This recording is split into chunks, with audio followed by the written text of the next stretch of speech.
Hello, എല്ലാവർക്കും നമസ്കാരം. അപ്പം ഇങ്ങനെ ഒരു വീഡിയോ വന്നത് എന്താണെന്ന് അറിയാവോ? എനിക്ക് ഭയങ്കര ഒരു സന്തോഷം. നമ്മൾ ഒരു സാധനം നമുക്കറിയാത്തതൊക്കെ ഇങ്ങനെ നമ്മൾ നോക്കിയൊക്കെ ഉണ്ടാക്കുമ്പോൾ നമുക്കൊരു സന്തോഷം ഉണ്ടാവുമല്ലോ. എന്താ പറയുന്നത്, അത് നല്ല രീതിയിൽ ഒത്തുവരുമ്പോൾ അങ്ങനെ ഞാൻ ഉണ്ടാക്കിയ ഒരു സംഭവം കാണിക്കാൻ വേണ്ടിയാണ് ഞാനിപ്പോൾ ഇങ്ങനൊരു വീഡിയോ വന്നത്. അതായത് ഞാനിതേടെ ഈ ഒരു മാലയും ഈ ഒരു കമ്മൽ സെറ്റും ഉണ്ടാക്കി എനിക്കങ്ങ് ഒരുപാട് ഇഷ്ടപ്പെട്ടു. ഞാൻ ഇതിനു മുമ്പും കുറച്ചുണ്ടാക്കി, പക്ഷെ എനിക്കിതിലെല്ലാം ഏറ്റവും ഇഷ്ടപ്പെട്ട് ഇതാണ്. നല്ലൊരു രസമുണ്ട്. ഞാനതുകൊണ്ട് എൻ്റെ താലിമാല വരെ ഊരി വെച്ചിട്ട് ഇതൊന്നിട്ട് നോക്കിയതാണ്. അപ്പം നിങ്ങൾക്കൊക്കെ ഇഷ്ടമായോ എന്നൊന്ന് പറയണേ. എനിക്കെന്തോ വല്ലാത്തൊരു സന്തോഷം. അപ്പം അത് നിങ്ങളോടും കൂടി ഒന്ന് ഷെയർ ചെയ്യണമെന്ന് തോന്നി. അതിനുവേണ്ടിയാണ് ഇങ്ങനെ ഒരു വീഡിയോ എടുത്തത്.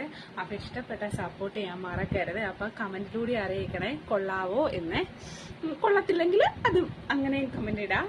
അപ്പം എൻ്റെ ഒരു സന്തോഷത്തിന് ഞാനിങ്ങനെ ഒരു വീഡിയോ എടുത്തിട്ടു എന്നേ ഉള്ളൂ. അപ്പം ഇഷ്ടപ്പെട്ട സപ്പോർട്ട് ചെയ്യണേ.